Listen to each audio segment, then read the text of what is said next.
Hey guys, so today I want to go over and show you how we set up our storage in our bathroom and what we use, what we take.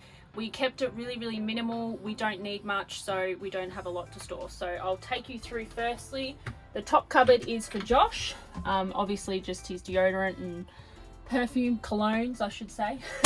Then we have the sink, just some hand wash, toothbrushes for the kids, and then down in the bottom one I have got just all the shampoo, conditioner, creams for the kids.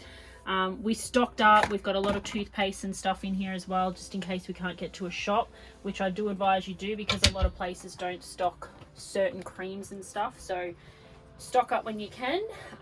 Then we have the toilet chemicals down beside the toilet, and a little handy step for Riley so he can step up onto the toilet easily. We've got 4 hooks for towels. We don't use them a lot. We tend to dry them outside when we can, when it's nice and sunny. Then in these cupboards, so the top cupboard, because we don't have an ironing board, we've just got a portable ironing pad. Then the iron, and then just some cleaning products, then diffuser, some extra sponges and things like that for the kitchen. Then we've got my hair straightener and hairdryer. The kids' health nurse books are in there, along with a little first aid kit too. Then some turmeric soap, amazing soap. Some pseudo cream, extra creams and things for Chloe, you know, nappy bags, wipes, all of that kind of stuff we store in there.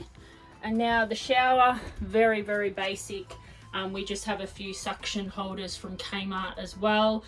Really minimal in there. As I said, we tried to not take it too much, especially because of the weights and stuff of the Caravan. So yeah, I hope that helps. If you have any questions, just let us know.